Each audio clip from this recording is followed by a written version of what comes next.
I think we're going to go ahead and start. I'd like to, we're going to call this meeting to order. Can we have roll call, please? Commissioner Odorizio. Present. Commissioner Henry. Here. Commissioner Tedesco. Here. Commissioner Hanson. Here. Commissioner Pulaski. Here. Okay, if you could all stand and join me in the Pledge of Allegiance.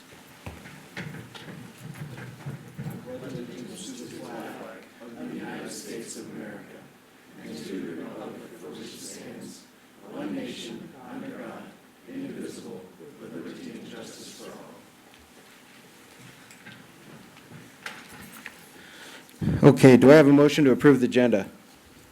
So moved, Mr. Chairman. Second. Commissioner Pulaski. Yes. Commissioner Henry. Yes. Commissioner Hanson. Yes. Commissioner Tedesco. Yes. Commissioner Odorizio. Yes.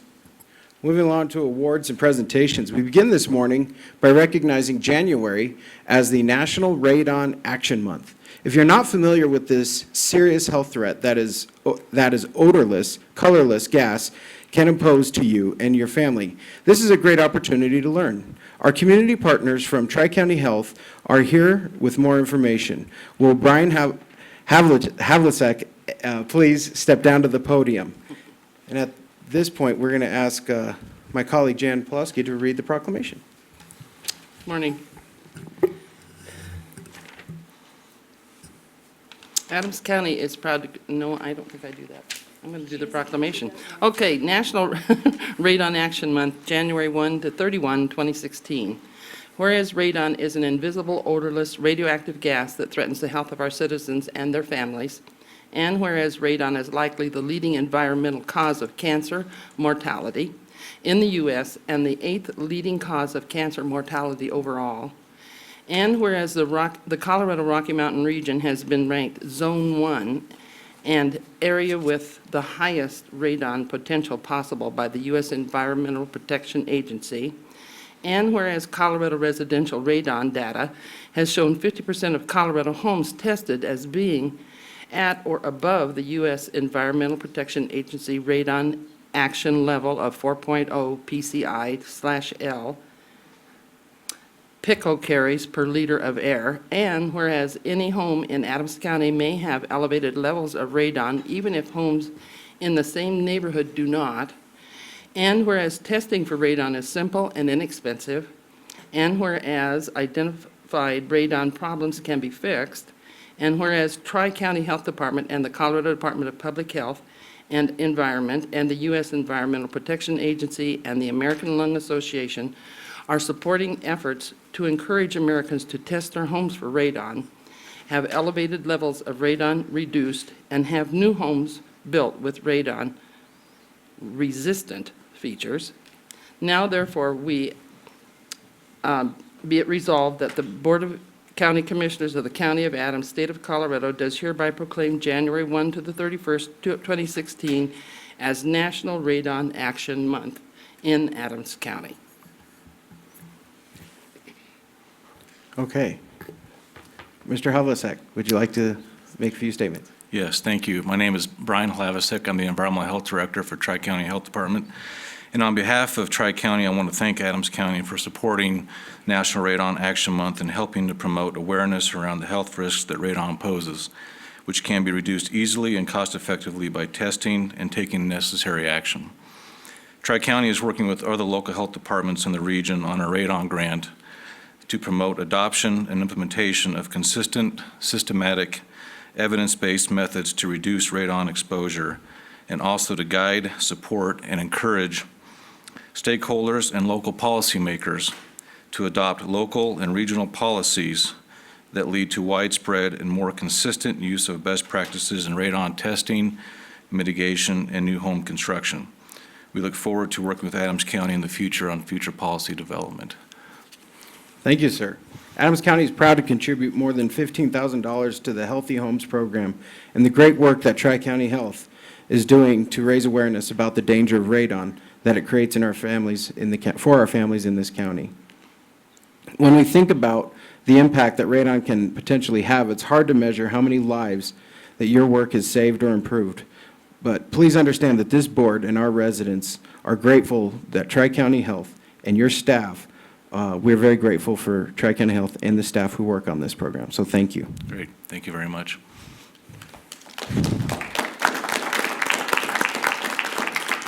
Our next item under awards and presentations is a presentation honoring county employees who volunteered their time for disaster training. Will Adams County Emergency Management Director Heather McDermott and Training and Exercise Coordinator Jeff Newsom please join us at the podium for more details on how these dedicated staff members have contributed. Good morning. I wanted to thank the board and county management for making this opportunity possible. We appreciate the time. For those that you don't know, our office works day to day to update emergency plans to make sure that first responders know how to coordinate information and resources during disasters.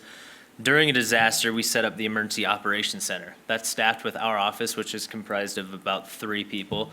It is essentially impossible to manage what happens during a disaster, all the information that's coming through, all the resources that are needed by search and rescue, sheriff, Red Cross, etc. In order to do that, my job and my coworker, Richard Atkins, hosts an EOC Academy where we actually ask employees to take time out of their day to volunteer and learn how to work in this center. And so what we want to do today is just recognize a few of the people that have been dedicated over the last year or two to essentially be the county's insurance policy during a disaster. So first I wanted to recognize Gabe Zobel, if you wanted to come up and get your certificate. She is our logistics section chief, amongst many things, is very efficient in making sure that first responders get the resources they need during disaster. So she actually helped out during the flood, so I wanted to give you that. And we're actually going to do a picture after this, so just going to give this to you now, and then we'll do a picture after. So yeah. Thank you, Greg. And then Dustin Walsh. He's contributed a vast amount of his time and effort to participate in exercises and training, and he's our planning section chief. So he's very big on sharing information and gathering information during disasters, and another essential element of making sure that we're capable during disasters. So. And Betty. Betty, you want to come and get your... She's done a little bit of everything. She's been awesome in growing as a person and just as a capability for the EOC Academy, so I wanted to give you this as well. Thank you. Yeah.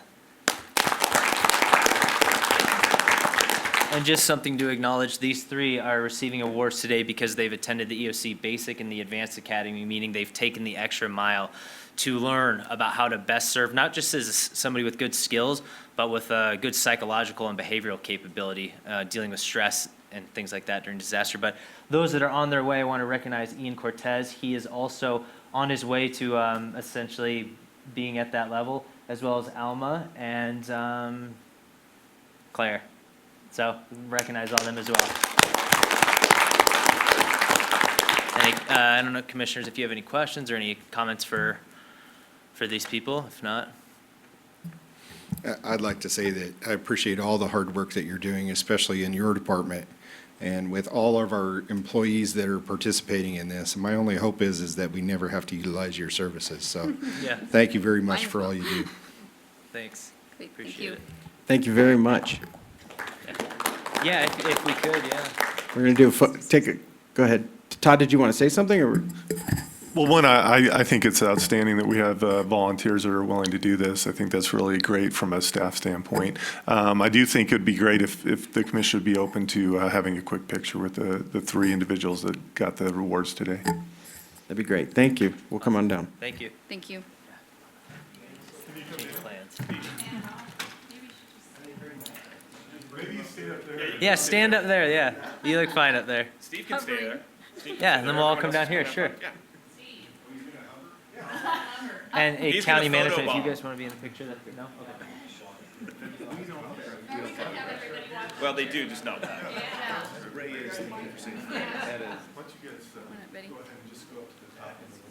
There you go. Yeah, go head up, Yeah, head on up. That'll be great. Jan, go ahead and stay. Commissioner Pulaski? Oh, thank you, that's really sweet of you. Thank you.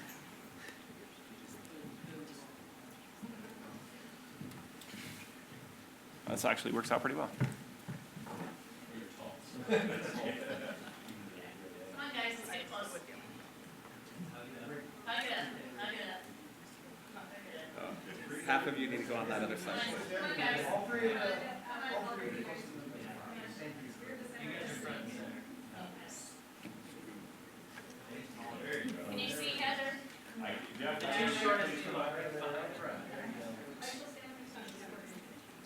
All right, on three.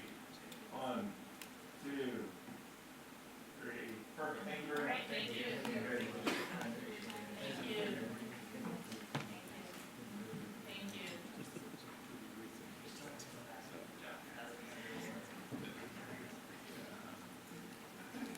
Okay. It's time for public comment. Is there any citizens that have signed, are there any citizens that have signed up for public comment? There is not. All right. None on the list. Are there any citizens in the audience that would like to make a comment? None? Elected officials, any comments from elected officials? No, we'll move it along. All right. Do I have a motion to approve the consent calendar? So moved, Mr. Chairman. Commissioner Pulaski, Yes. Commissioner Hanson, Commissioner Tedesco, Yes. Commissioner Henry, Yes. Commissioner Odorizio. Yes. All right, County Manager. Good morning. We have one item under new business. It's a resolution accepting a bid from One Neck IT Solutions for a Cisco phone upgrade at the Adams County Sheriff's Office substation for the Information Technology Department. Kevin Beach, our IT Director, is here to talk through that resolution. Good morning, Commissioners. Kevin Beach, IT Director. This is just a continuation of our phone system upgrades throughout the building. This is our fourth major building. We've just completed the jail. Now we're moving on to the sheriff's substation. We put that out to bid. 4 vendors responded. 2 were non-responsive in their bid. And we'd like to award to One Neck. Any questions?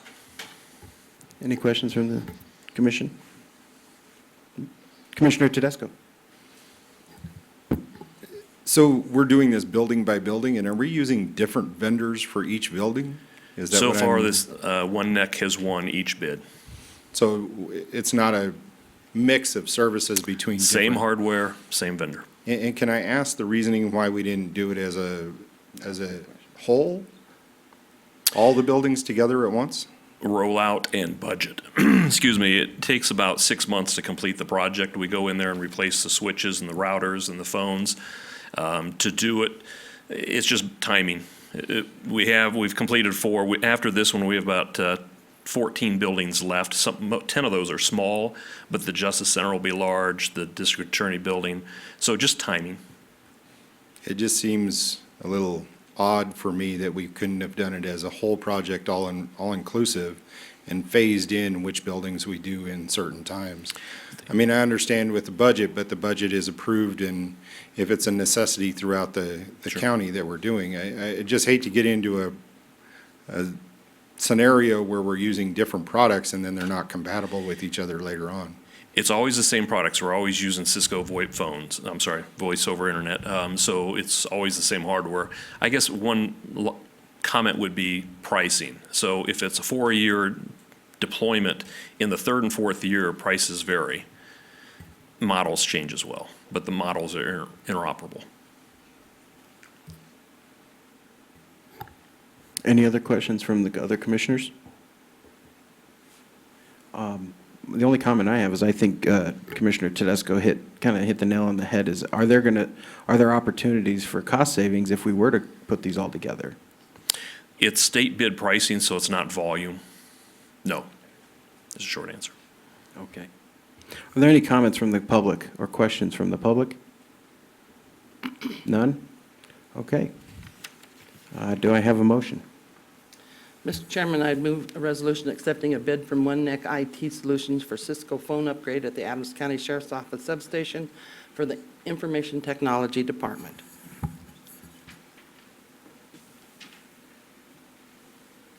Second.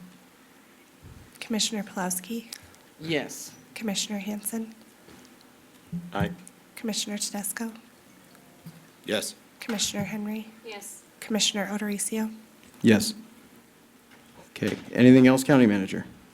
No other items. All right, County Attorney. Sorry. moved faster than I was expecting. We do have a or an executive session on the agenda today, Commissioners, as time would allow. I would ask that that you move to adjourn into executive session pursuant to Colorado Revised Statute 24-6-4024B and E for the purpose of receiving legal advice and negotiation discussions regarding regional planning and marketing entity for DIA. So moved. Second. Commissioner Tedesco? Commissioner Pulaski? Yes. Commissioner Henry? Yes. Commissioner Hanson? Aye. Commissioner O'Dorisio? Yes. Okay, any other business from the county attorney? No, thank you. All right, if there's no other business, then we will adjourn. Thank you.